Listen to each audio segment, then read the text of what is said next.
Hello. Okay, so this is the part 2. Part of many parts. Ayan. So the 30 minutes yung naunang session, 35 minutes.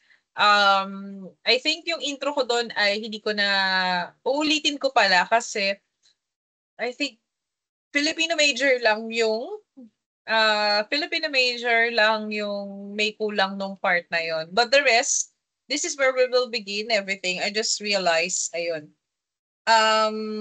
First and foremost, I would like to say hello, everyone. Welcome to our discussion for today. This is the second part of the PowerPoint. And after we finish the PowerPoint presentation, I'll be sending this to you. So ngayon, you will be expecting that you will receive this one. And also, for for Filipino majors, this is your second. And for English, Math, Science, BPED, BEd, this would be your first asynchronous class. Ayan. So, first asynchronous class yan. And, ganun pa din, ah, una-una, recap, ganito kapula talaga yung mukha ko. Sorry na. Para ka po ano na, hanggang kitang-kita nyo ang kapulahan ng aking face. Ayan. So, now, we will begin our discussion. This one, I think some of your classmates, some majors, medyo natakal na natin yung part na to. Kaya lang hininto ko na, I think sa English yun, kasi medyo nanghihina na sila.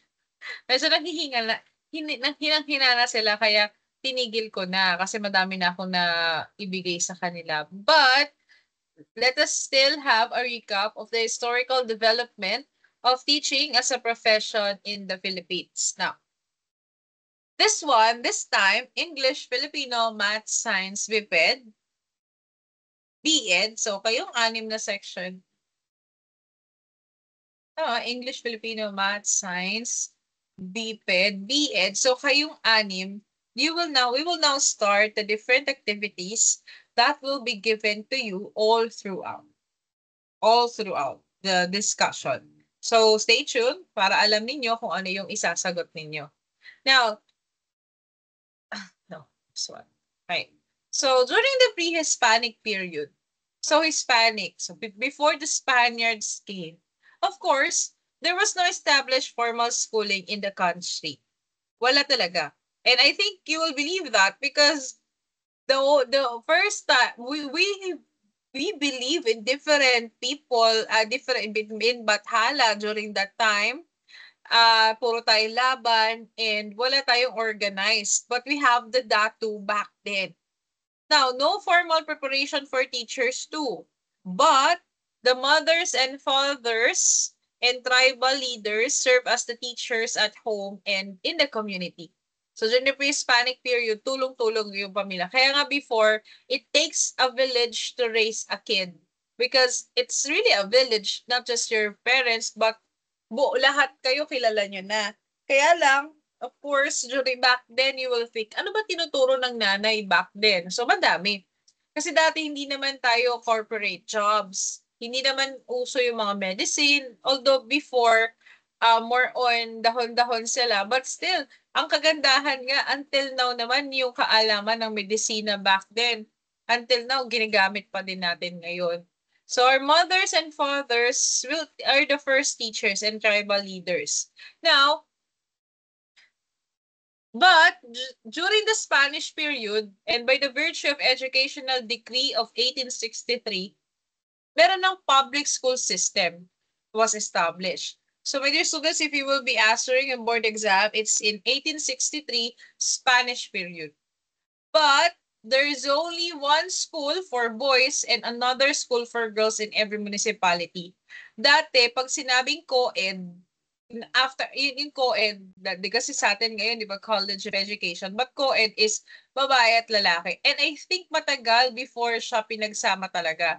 So, isa sa boys, isa sa girls ang ating, kasi magkaiba din ang turo yung dalawa. Though back then, the Spanish missionaries served as teachers, and the same decree provided for a normal school run by the Jesuits of Ed to educate male teachers in Manila. And now, normal schools for women not established until 1875. Kanina, balikan natin. 1863. Pero 1875 pa lang nagkaroon ng normal schools sa babae.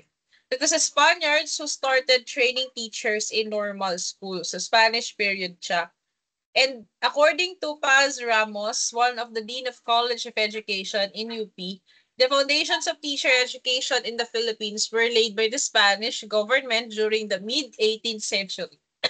It is said to have begun on August 4, 1765, when King Charles of Spain issued a royal decree requiring each village to have a maestro. On November 28, 1772, another royal decree specified the qualification of teachers. However, it was not until 1863 that there was a specific attempt to systematize and update education of Filipino teachers. So, tandaan niyo yung mga dates na yan because it might be asked during your letting. Now, during the Spanish period, the foundations of teacher education in the Philippines were laid by the Spanish government during the mid-18th century, so 1765. Now, nagkaroon na tayo ng maestro in each village. There's a teacher, maestro. And right now, meron tayong maestra, yan si Ma'am Maui, ang ating maestra. So nakakatuwa yung term na maestro because talagang you could feel na ang maestro at maestra natin ay talagang ginagalang.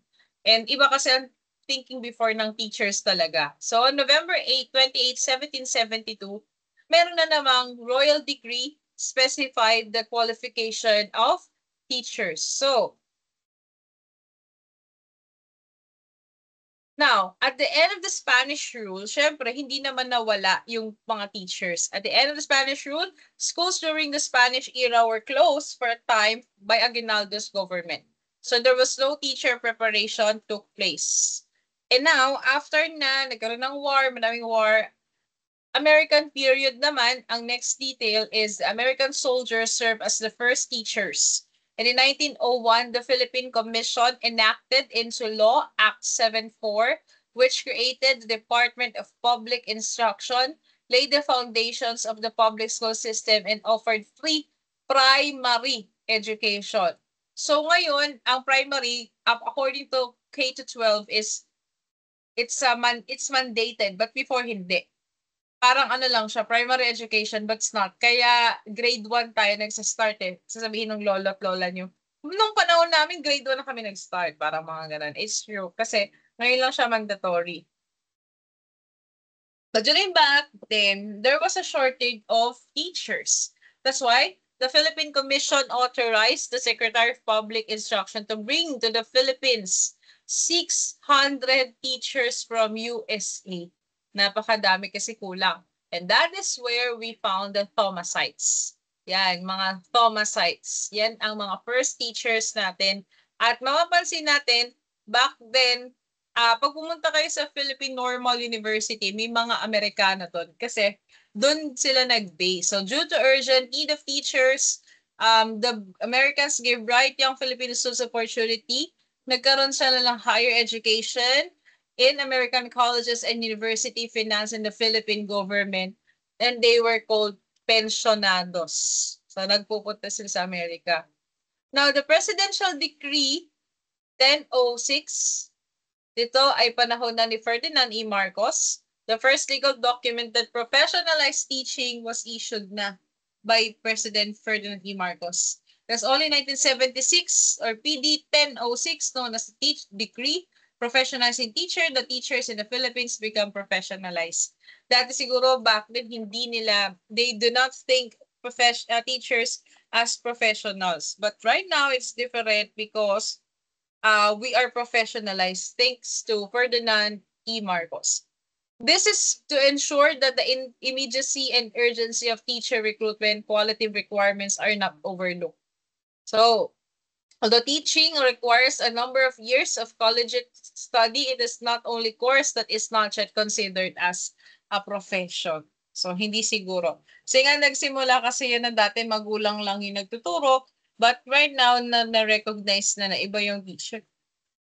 So, in a recognition of the vital role of the teachers in nation building and as an incentive to raise the morale of teachers, it is imperative that they be considered as professionals and and teaching be recognized as a profession. So, in addition to that, we also have the RA 7836 or the Philippine Teachers Professionalization Act of 1994 na magkakaroon na ng licensure examination for teachers. So, wag niyong kalimutan sa RA 7836, Philippine Professionalization of Teachers Act of 1994. All right. So, next. Also, provided for the establishment of the Philippine Normal School in Manila. The Philippine Normal School formally opened in September 1901, an institution for the training of teachers. So, Philippine Normal University. Kaya, and makikita ninyo sa inyong bulso, ang bulso ay kaedad ni PNU. 1901 din tayo, magkasing tanda. Kaya lang, back then sa atin, bikat pa siya. As in, hindi pa siya bikat pero mas matanda pa siya sa bikat. May mga ibang pangalan pa yung bulso noon. For more than 2 decades, PNS offered a 2-year general secondary education program. But in 1928, it became a junior college offering 2-year program to graduates of secondary schools. But in 1949, ang Philippine Normal School naging Philippine Normal College na meron na silang Bachelor of Science in Elementary Education. Another 4-year teacher education course followed after. So it means that the present 4-year preparation for the professional teacher ay nag-start as 2. Dati kasi, yung mga program ay dalawang taon. Kahit naman yung pagiging seaman, 2 taon. But inayos kasi siya, kaya ngayon, puro 4 years na pag-bachelor's degree. Now, for your assignment, charot lang, hindi assignment, but for your activity, this is what I want you to do. Number 1, I want you to at least enumerate the following. O kaya, kung wala ba kayong lecture, mag-enumerate kayo. Pero kung may lecture kayo, it's already enough. Okay? So, lecture. Hindi ko ganun. Wait lang. So, lecture tayo. Hindi ko maisulat dito. So, lecture natin ay lecture. So, one activity is, don't forget, it's either you do the lecture or enumerate the different, wala kayong lecture ha, enumerate the different Republic Acts mentioned, and also I want you to make a timeline of professionalizing teachers.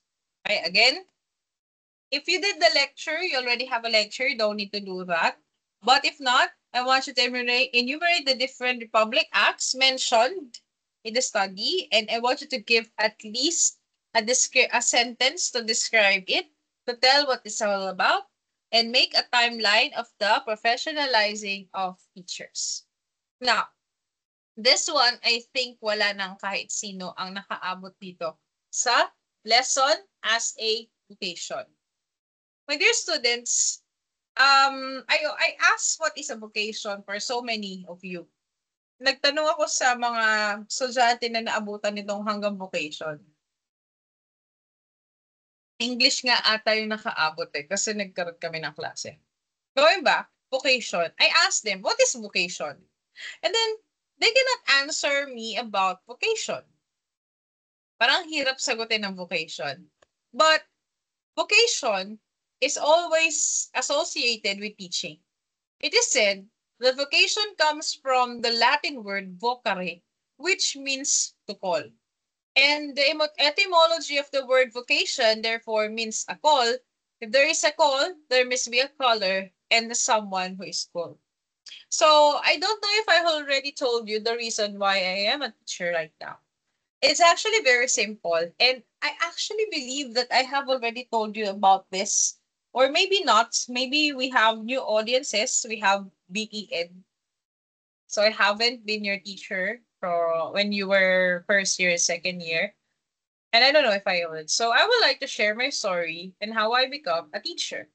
When I was in high school, I'm not a problematic child. But I could say that back then I have different ideologies. Maybe because I am a high school student, I believed in a different path. And I'm not saying na masama akong tao. Sabay ganun ano. I may be a bully. You can ask Sir Alex. Kasi he was my classmate when I was in high school. But I am not a fan of my classmates. I think I do have friends. I may have a best friend, but my thinking of then parang the world is unfair. But I know mababaw lang, but I can don't get it. So I want to share my feelings. I want to share everything. Parang bigat, ang bigat-bigat ng high school. And I wasn't always chosen. Ngayon nagtataka ako, lagi ako napipili sa gawain. But when I was in high school, wala. Parang I'm not the best. I know I can be a speaker like them. Pero bakit ganon? Walang pumipili sa akin. Walang makakita sa akin. No one saw me. So, okay. It's okay. If hindi ako nanalo sa contest, no one saw me, it's fine. I don't care. I don't care about them. I can live on my own. That's how I think. And then writing, upon writing my application, sabi ko, I want to become a HRM student because sa CEU. Because gusto ko pumunta na Amerika. Kasi yun daw yung ano nila, yun daw yung sa Amerika kasi mag-OJT. I also want to become a flight attendant kasi yung height ko. Hindi ko naman alam na pwede na pleasing personality ko. Makinis naman ako. Wala naman akong braces back then. So, sabi ko, ano kaya pwede? But, isa din sa gusto ko, dahil mahilig ako sa animals, of course, would be a vetman. And now, I think siguro pag I want to become a teacher kasi parang dali-dali lang naman ginagawa nila. Nagre-report lang naman. And back then, my grade in English is not good. 79 ata ako nun eh. I think. Yeah, I think 79. Kasi I hate grammar. Grammar sucks. Now, but I love Filipino subject. I really love Filipino subject. And then I tried, okay, sige. Paborito ko Filipino subject. Paborito ko yung No Limitang Hirit, El Filibusterismo. Mag-try ko lang mag-Filipino major. Pero sabi ko, paano yan? Pag naging Filipino major ako, ang problema ko ay wala akong magiging trabaho. Sa Philippines lang. Eh, paano kung gusto kong umalis? Gusto kong sa ibang bansa magtrabaho? So, I tried English. Sakto, back then, after namin mag-grammar, from yung 79 na grade ko sa parts of speech, naging 85 or 89, tapos hanggang naging 93, tapos 95. Parang ganun yung na transition kasi naging mythology yung lesson namin. Greek gods and goddesses. And in addition to the Greek gods and goddesses, our lesson after that is Olympus. No. Iliad and Odyssey. So sabi ko, sige English na lang. Tinanong ko yung ST. Sabi ko, madali ba mag-ano? Sabi, madali naman, basta masipag ka. Okay. So that's the time. And back then, I don't have teacher. Sabi ko, pag nakapasa ako dito, magsakasay ko sa UP. UP na vet med. Sabi ko, pag pumasa ako dito sa BSU, I will become the teacher that I need when I was a student. Na makikita ako. Makikita ako ng teacher na yun kasi walang nakakakita sa akin. Bulagan. So, nakapasa ako sa eduk. Sabi ko, dali lang eduk. Sorry for the term. Kasi maano na talaga ako back then. Medyo kailangan busalan yung bibig.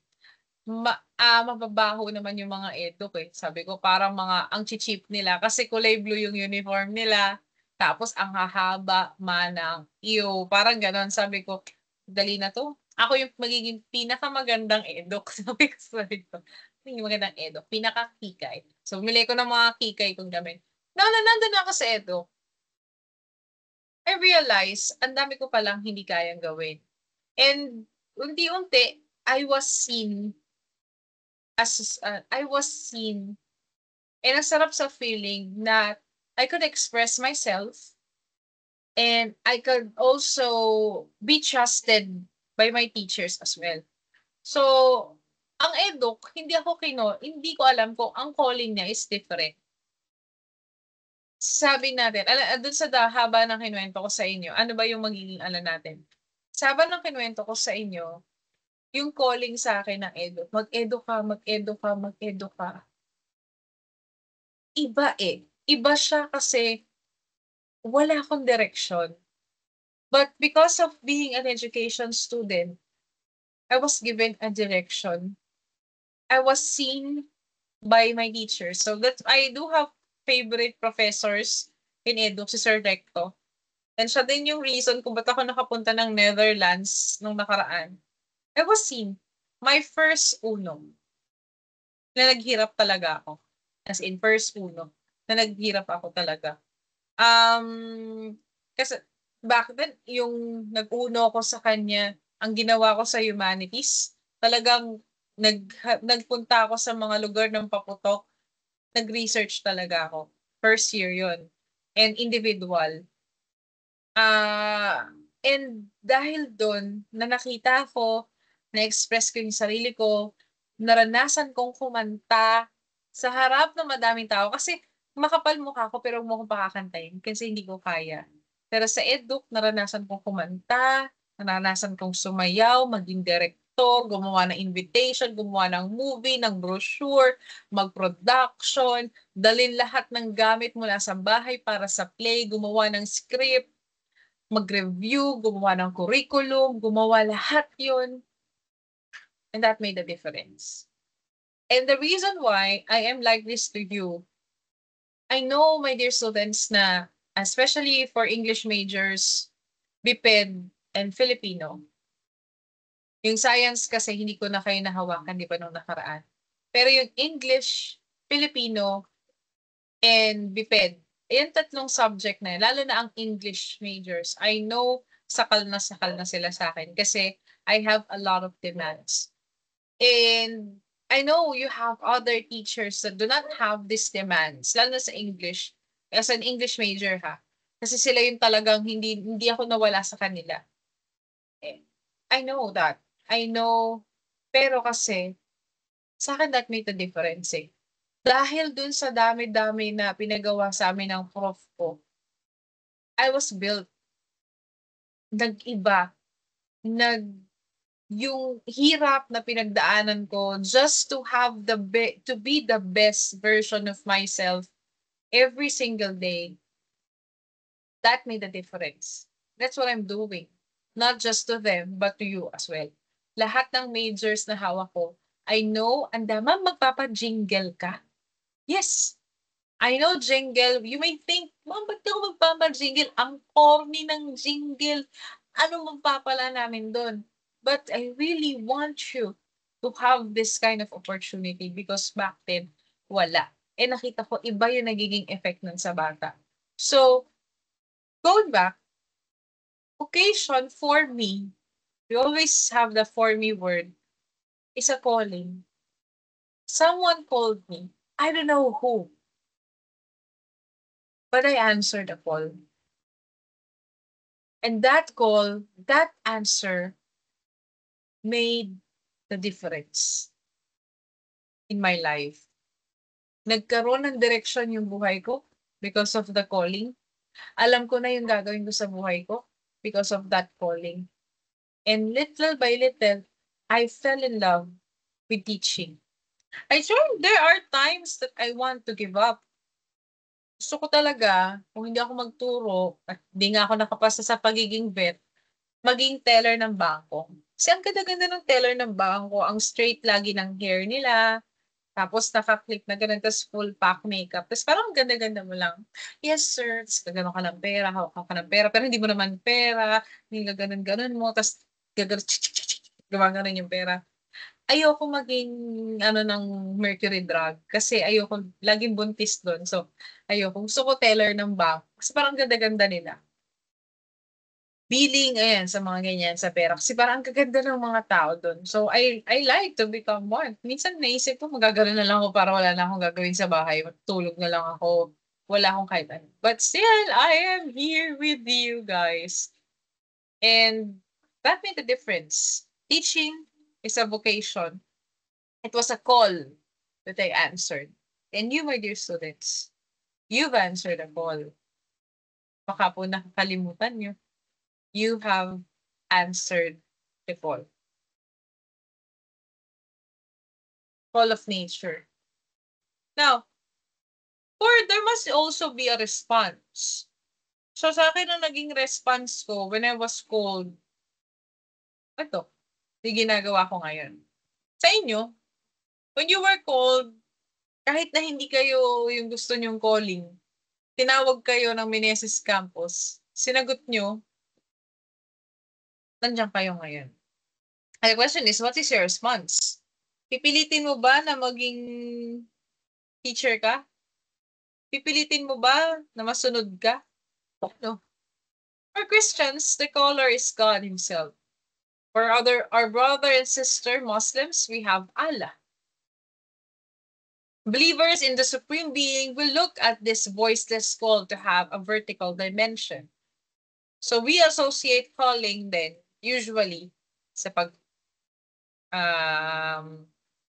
madre, sa pagiging nuns, and yung mga pastor, calling yan. Eh sabi nila, calling din daw ang pag-aasawa. And that's the reason why hindi lahat nag-aasawa.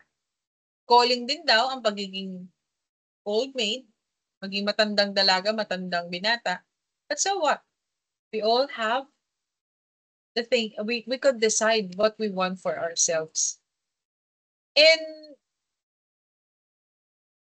big callings like marriage and single blessedness, it does not only refer to a religious vocation.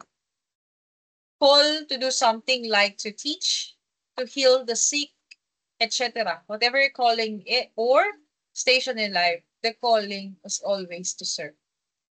Whether you will become a doctor, a nurse, a part of the military to serve the country, ang vocation is to be called and to serve.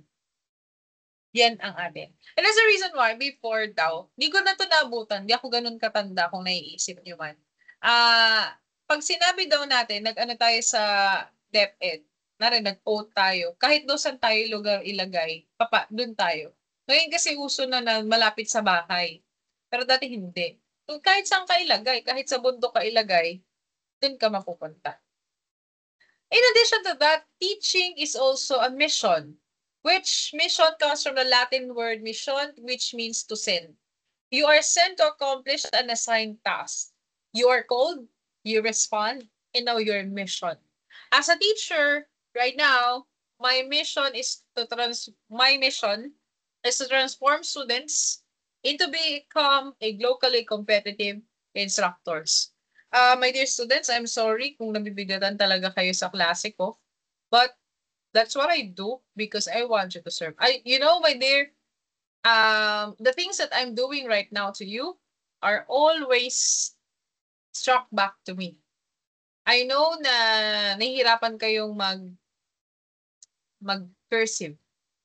Ako din, nahihirapan akong basahin yung sulat nyo. Now, sometimes I do have SA, nagbabayad ako para tulungan ako. But that doesn't mean wala akong ginagawa. Isip ng concept, iniisip ko yung concept, ano ang pwede nilang project na makakatulong sa kanila.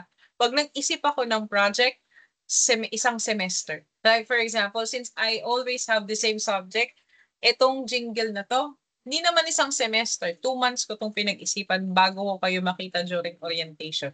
I've been thinking, ano ang pwedeng gawin? Anong puwedeng gawin, anong puwedeng gawin, anong hindi ko puwedeng gawin, what should I do so that I could maximize everything. My mission always is to serve you. And since you're enrolled in my subject, I want you to become a great teacher. Especially teacher education department, isang buo tayo. I was tasked to become the program chair, and I am doing everything to make sure that your batch will have the best batch ever. Third year, fourth year, first year to fourth year na makapasa kayo sa LET at mataas. Medyo mataas ang ano natin, ang kailangan nating abutin because of the marketing strategies that we need to do to increase the LET, increase the graduates, increase the students who would like to join Meneses Campus. Ang taas talaga ng ni expectation, pero my responsibility for you. That is my mission. I want to transform you to be a teacher na hindi second class. I want you to become the teacher that your students need. I cannot touch the present high school teachers. I can only touch your minds. So that's what I'm doing. Kahit pinipikpit natin lahat, that's because that's what I am doing to you. Now, if you're doing it not only for the pay, but also for service, mission yan. If you keep on teaching out of love, it's a mission. For me, I fell in love in teaching. Yes, I do get paid. Don't get me wrong. But still, even if I do get paid, I also give more than what I am paid for. Because in teaching, tumataas ang ranking ng faculty ng edu is different from their efforts in teaching. Lahat ng pinapagawa ko sa inyo, wala naman sa akin yun. Wala sa akin yun. Lahat ng mga activities natin, wala sa akin yun. I could just have lectures, tapos tayo. Wala tayong activities, hindi ako gagastos ng pera, pwede yon. Pero sa akin, hindi ako ganun eh. Gusto ko matuto kayo sa akin na to love your work. And but still, kahit na mahal niyo yung trabaho ninyo, mahal ninyo ang magiging estudyante ninyo, don't forget your professional development. So, kailangan mo siyang pagsabayin. And na magkakaroon ka ng pamilya, kailangan pagsabayin. May existing kang pamilya, may kaibigan ka, lahat. Sabay-sabay kailangan yan. That's it. That's adulting, ladies and gentlemen. Teaching makes you excited. I actually make things excited. Ako talaga na-excite ako actually favorite ko ang pasukan at Christmas. Pasukan. So dati isang beses lang, but right now 2 beses. Favorite ko 'yan. As in, bakasyon pa lang naghahanda na ako, bumibili na ako ng gamit. And I am also thinking, ano ba yung gagawin ko ngayon sa mga bata ko? Ano yung pwede kong pagawa na channeling? Ano yung mga activities na pwede kong idagdag? So those are. If concern is success plus faithfulness, it's also a mission. Okay? Success, not just your life, but success of those people around you, it's a mission. Now, the question for today, it's what's your purpose? So this is another, what I want you to share next meeting, which you will read on your notebook, is what's your purpose? So what's your purpose, my dear students? Please answer this in 2 to 3 sentences. I already told you my purpose. And now I am asking you, what is your purpose? Now, chapter 2, the demands of the society from the teacher as a professional. Actually, we have different demands of the society, demands of the teacher, but we only have one for the teacher as a professional. Teacher ka pa naman. Ayan, ang lagi natin nadidig. Teacher ka pa naman, tapos ganyan ka. So, we have here different teacher ka pa naman activities. First one, very trending, si Miss Serendipity Lover. Nag-live siya. Teacher ka pa naman, Miss Serendipity. Tapos ganyan ka. Okay? I have to admit that what she's saying right now is true. Her sentiments, everything, it is really true. What's wrong? In my opinion, the thing that is wrong about her is the way she expresses herself. We are training students to express themselves in a way that is professional and in a way in a proper avenue. Alam ko sasabihin niyo na ganyan talaga ang mga bata ngayon eh, ganyan. Blah, blah, blah, blah, blah. But my dear students, as adults, we need to help our students. We need to train our students to express themselves in a manner in which is in a manner and in a proper avenue. A live is not an expression of yourself. Hindi pwedeng nila live yung mga ganyan. Bakit? Kasi pag ni-live mo siya, ang mangyayari ay maraming madadamay in the privacy of the students. And of course, imagine niyo yung magulang nung nandun. Pinagagalitan mo na ganyan yung anak ko. Naka-live ka sa Facebook. Boses ng anak ko yun ah. What would you feel if you are the parent? Teacher, ganyan, ginaganyan yung anak mo. I think parents will be bad.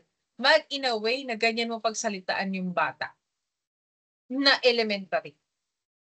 Na I know that's the part when we try to discipline them, but still, kahit dinidisiplina natin sila, medyo hindi iba-iba. Iba-ibang disiplina ang bawat magulang.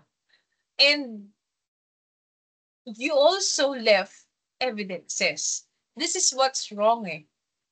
We left evidences and live session. May mga bagay talaga na hindi naman siya dapat nila live.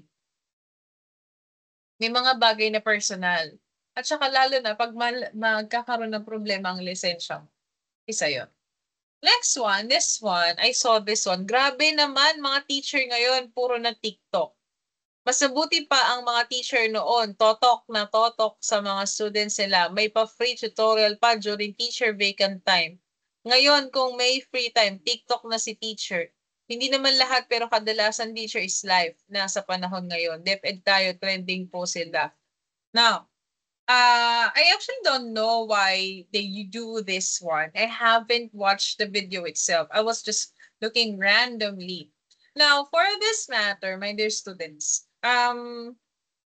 TikTok is live for the DepEd. I was actually concerned din eh, ngayon na. Kasi nagde-TikTok si teacher, although nakaharap sa kanya yung TikTok or video ng mga students niya. Minsan nakaharap, tawag dito, nakaharap siya, parang sabi ko, para ka kung hindi maganda na during classes, nagsi-cellphone si teacher. Parang mas mainam pa na gumawa sila ng activities, pero not during classes. Kasi ano siya eh, bata yung mga hawak ng iba. But for this matter naman, wala namang masama kung magti-TikTok ang teacher. And sometimes kasi maganda na natatanggal din yung drain. Dito kasi wala naman silang ginagawa and they're just making a content in addition sa kanilang buhay.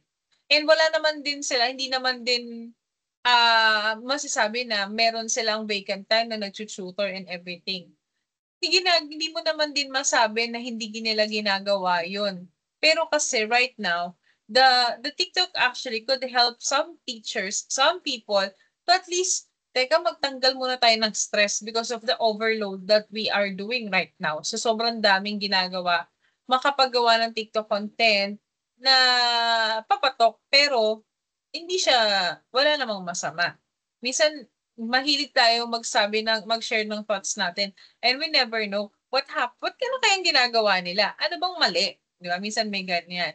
Kaya lang ito kasi din, wag lang sana nag-TikTok or nag-upload or mahigpit kasi sa DepEd eh. Or ginawa nila yan during their time na may klase sila. Pero kung yan ay uwian naman, eh baka okay na.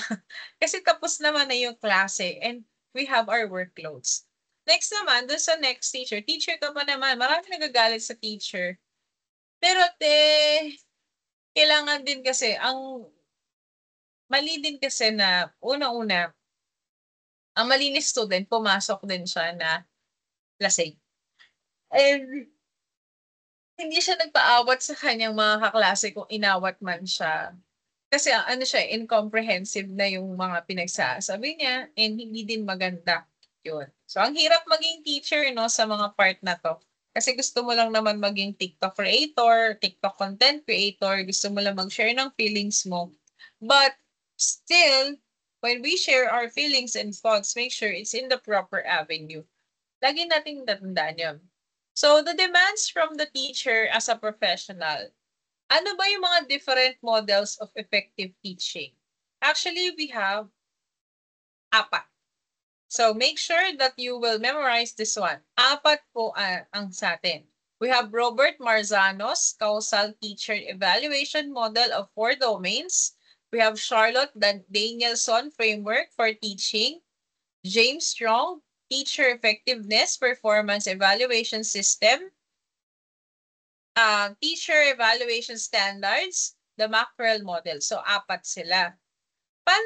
Letter A, Robert Marzano's Causal Teacher Evaluation Model for 4 domains, may mga different domain siya. Unang domain is classroom strategies and behavior. A teacher involved routine events such as communicating learning goals and feedback and establishing rules and procedures. During our orientation period, orientation is very important. This is where you will say, oh, ito yung gusto ko, ito yung ayaw ko, ito yung dapat yung gawin, ito yung blah, blah, blah, ito yung gaganyan. So, may mga routine tayo. Now, importante yon so that the students will be prepared that every time they will see you, they will use. For example, every time that you will see me, you expect the following. Number 1, you bring your notebook, you bring your black ball pen, your red ball pen, and the secretary will bring the bunutan ng pangalan and also the tantosa ng pangalan. So those 5 things must be present before you enter the room at dapat pang-anim nakadikit na yung tantosa ng pangalan. Kasi that's what we will use during the discussion. So isa yun. Now, involve addressing content by helping students interact with new knowledge, practice, and deepen new knowledges. So isa sa mga skills, bibigyan natin sila ng avenues that they could use so that they could practice what they have learned from you. And you also need to help your students generate and test hypotheses, not just for sciences, but also from other subjects. They need to check, ano kaya yung mga pwede kong gawin? Parang ganun. So they could check that on their own.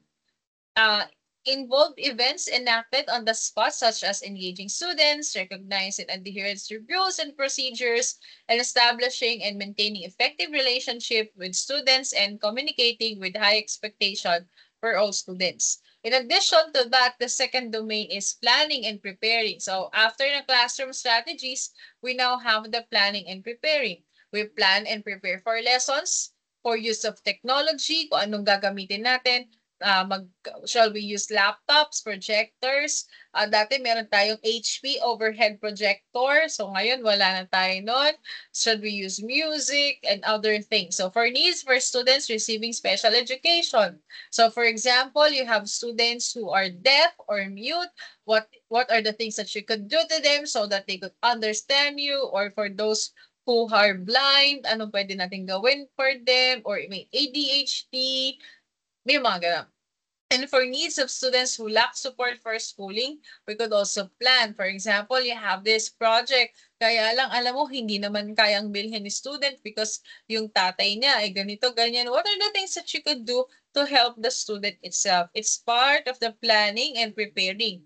And in addition to that, reflection to teaching. You need to evaluate personal performance such as identifying areas of pedagogical strengths and weaknesses. For example, I have an experience before na there was a teacher na bagsak ang estudyante niya. So isa, you could say, may problema si student. Kasi bagsak siya dahil yung mga kaklase niya pasado naman. What if kalahati ng section bagsak? Sino nang may problema nun? So that's an example.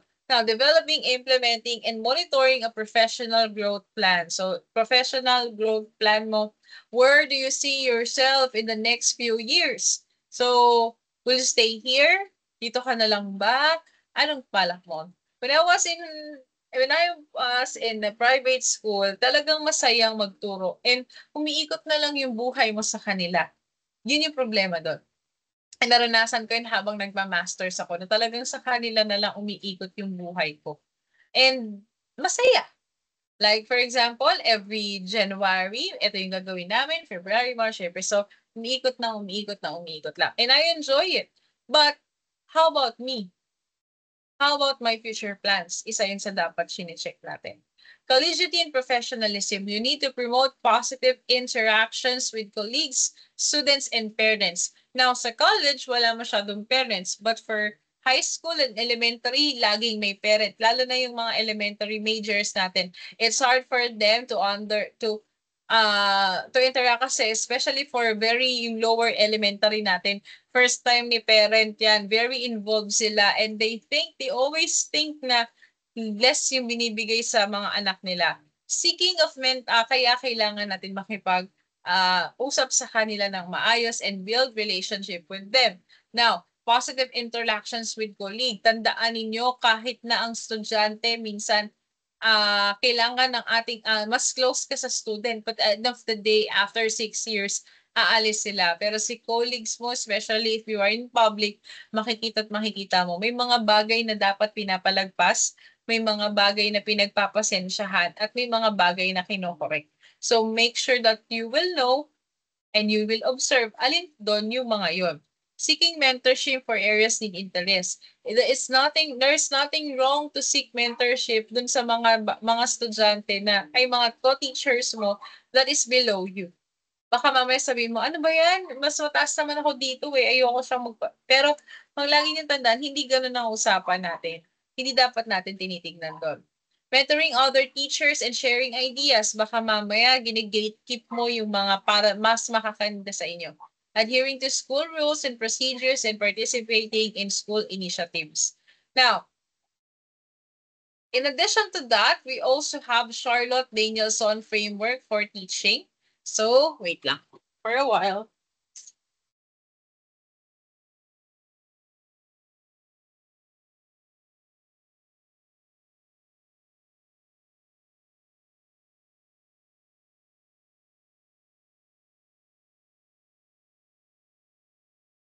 Akala ko lang nandiyan na. Okay, sorry for that. Now, Charlotte Danielson's framework for teaching: one, planning and preparation, the same, classroom environment, instruction, and professional responsibilities. Now, for your professional responsibilities, so alam na natin yung planning and preparation, yung the classroom environment, and of course, instruction. And the instruction part is what we do inside the class, the instruction level. But for professional responsibilities, again, the same, reflecting on teaching, maintaining accurate records. My dear students, it's very important that a teacher maintains accurate records. That is the reason why I always make sure na may notebook kayo. Kasi you could counter-check saan ako nagkamali if mali. And communicating with family members, very important. Dati binibigay ko, sinisend ko, kaya lang sinisend ko yung buong class record. So bahala kayo. But for data privacy kasi na parang hindi siya maganda, so yun ang advice sa amin na kahit daw gusto mo transparency but still data privacy, you're breaching the Data Privacy Act. Ay kailangan. Kaya ako nagpapa-class, may notebook and then consultation ang ginagawa namin. Participating in the professional community, ayan, so importante yan, growing professionally and showing professionalism. The third one is James Strong Teacher Effectiveness Performance Evaluation System. So meron tayong 7 professional standards na dapat i-memorize. 1, professional knowledge. 2, instructional planning. 3, instructional delivery. 4, assessment of or for learning. The learning and environment. And number 6, professionalism. And number 7, student progress. The work of the teacher results in acceptable, measurable, and appropriate students' academic progress. Now, my dear students, your next assignment for me, I want you to differentiate. Look sa internet. Pag hanapin nyo sa internet, baka alam ninyo what is the difference between assessment of learning and for learning. So, pakihanap ang difference ng assessment of learning and assessment for learning. Now, letter D, teacher evaluation standards, the Mackerel model, research for education and learning. Number 1 is teachers demonstrate leadership.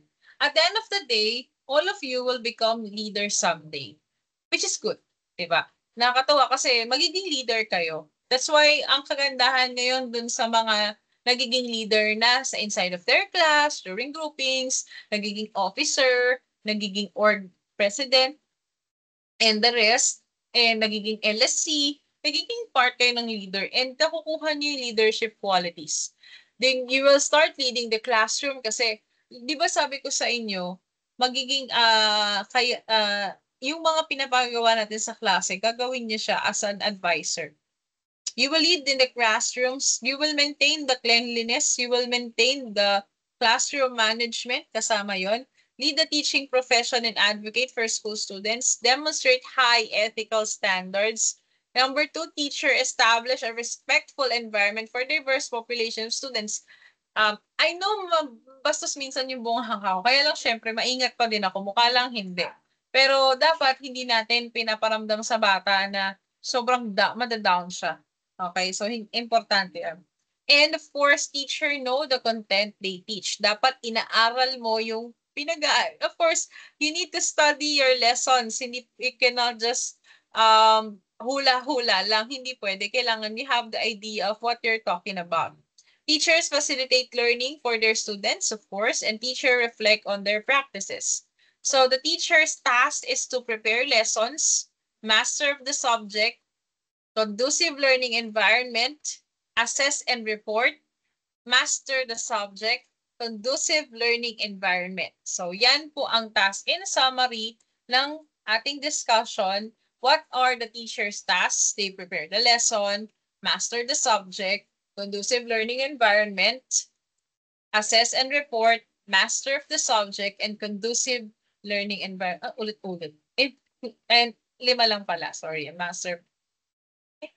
Mali yata yung nakita ko. So prepare lesson. Ayun. So, sorry. 4 lang pala. So, hindi ko nabura. Prepare lessons, master the subject, conducive learning environment, have a conducive learning environment, and assess and report. Now, your homework is watch this YouTube video of Dr. Carl Balita, PPST, what you need to know on that, and be ready for a quiz next meeting, including this video. So you have 3 assignments all over the PowerPoint and 1 big assignment about this one. So yeah. And since hindi tayo magkikita next week sa klase, we will see each other sa after this next week deployment, and may seminar tayo. So we will not see each other the following week. May quiz tayo. Kasama tong kay Dr. Carl Balita na video. So good luck everyone. Have a great day. So I hope that you understand our lesson. And sana po naiintindihan niyo talagang mabuti. At if you have questions, feel free to message me and to ask me. So I hope that you will stay wet. Sorry lang. I hope that you will stay dry. Sorry, mali. I hope that you will stay dry and be happy. Tara, Libby.